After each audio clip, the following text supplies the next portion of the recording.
ba galing yun? Saan ba sa Bible ba mahanap yun? Paano nalalaman? Nagmula po kasi ang Trinity po sa dalawang salita po, try tsaka unity po.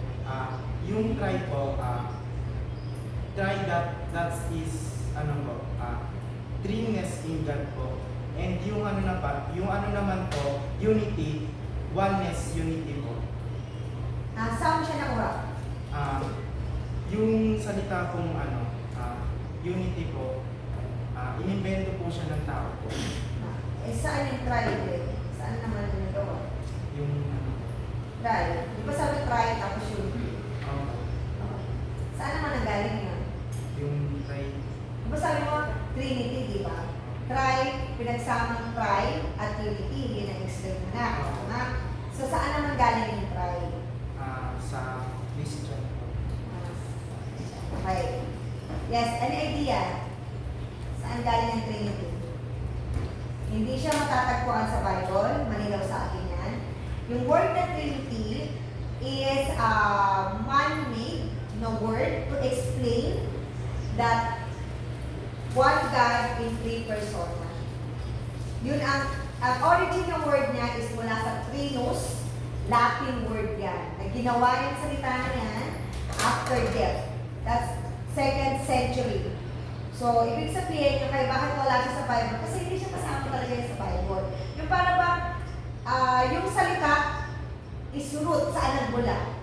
Yung mga kala, nabigyan ko ng sample. Alam niyo yung scientific name ng mga hayop? Di ba may scientific name ng hayop? Alam niyo ba? Hindi rin. Ay, yun na. Science? Yes. Papilapus, yung kanyan, platypus. Ayan. May scientific name. Galing kasi yun sa mga Latin word or French word. So, yung Trinity, yun ang meaning nun, pero nilikha siya ng tao.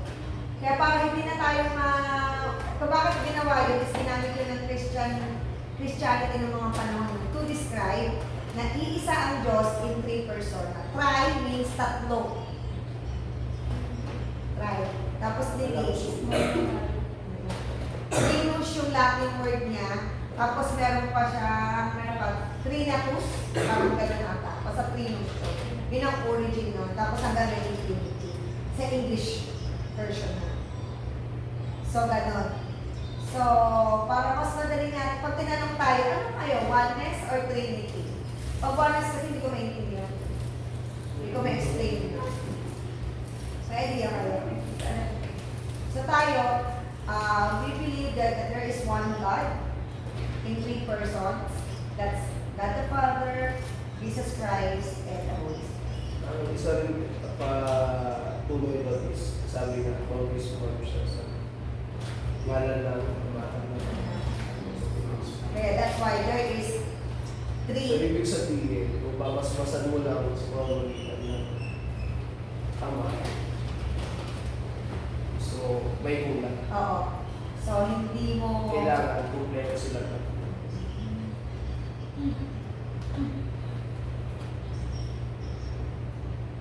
Yes? May malinaw tayo, ha? Baka magkakaroon sila na kung bakit baka may nire-review in Jesus' name lang yung Basbas kasi yung God the Father. Basbas yun. Iba yung basbas sa rebuke. Remember, ang pangalan ni Jesus is? kapag-alis. Yes. Di ba sabi, Jesus is the way, the truth, and the life. Yes. Salita. Sa Jesus daw ang salita. Yes. Kasi wala pa siya sa Old Testament, hindi pa siya pinangalanan kasi wala pa siya dito sa lupa. Di ba lahat ng tao may pangalan? Hindi tinawag, hoy, ikaw. Hindi mo ganda yung pangalan. So, binigay ng Diyos kay Gabriel para sabihin kay Mary na Jesus ang pangalan. So, ang tawag pa si Jesus noon is word o salita. Kasi hindi pa siya. Kasi, yes.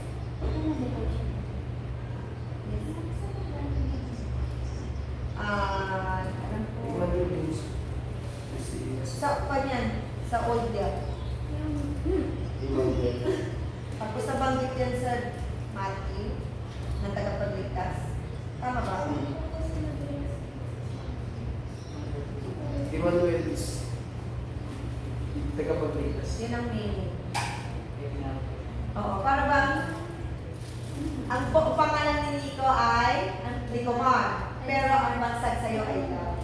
Yun, so love. Kasi mahal ka ng love. So ganun yun. Pangalan niya si Jesus, pero bilang sa kanya Emmanuel kasi natupad ko.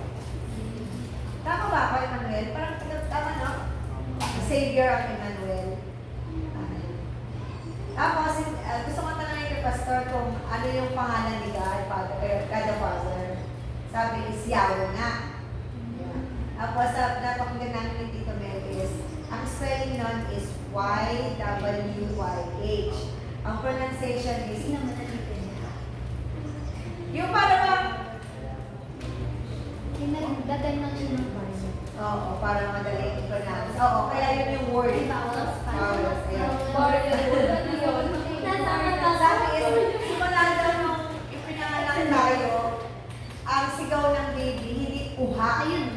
Kundi, yun yung word na lumabas sa baby. Hindi iyak yan. Yung unang hininga ng baby, hindi iyak. Ganun lang.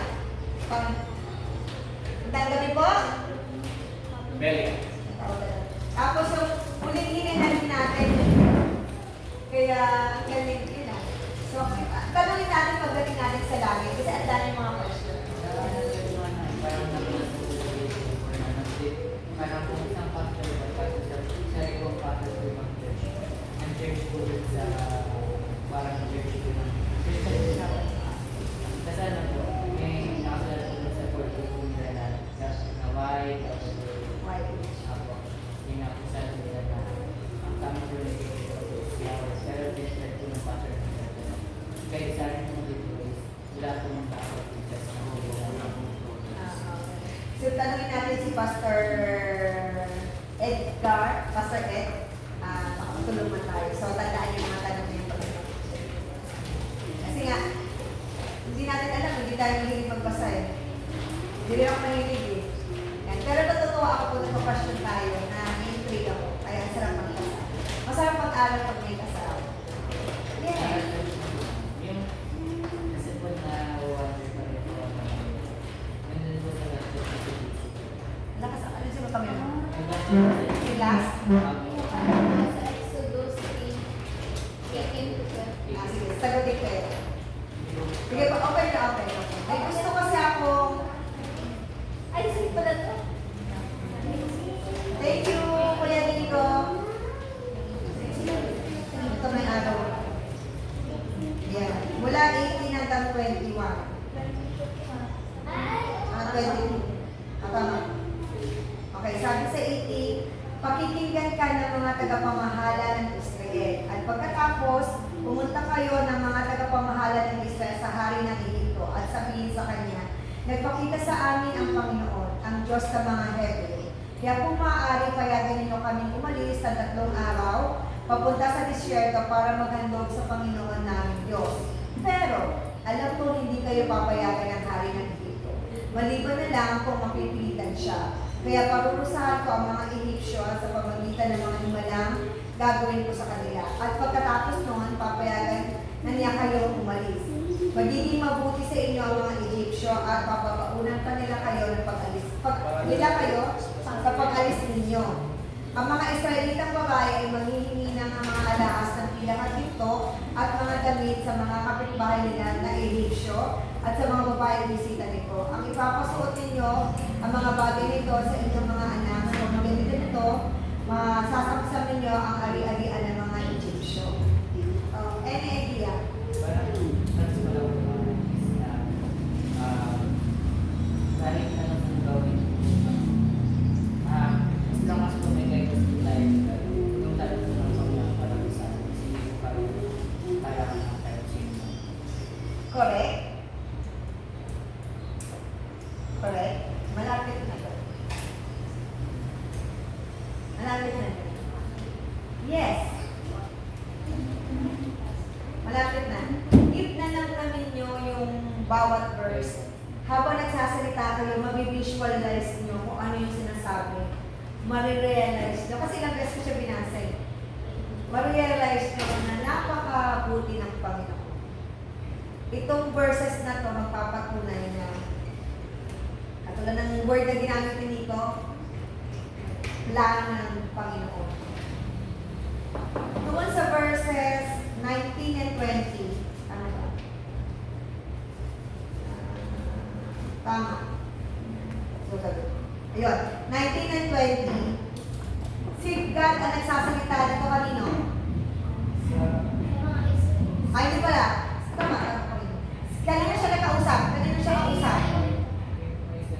Yes, di ba sila nag-uusap?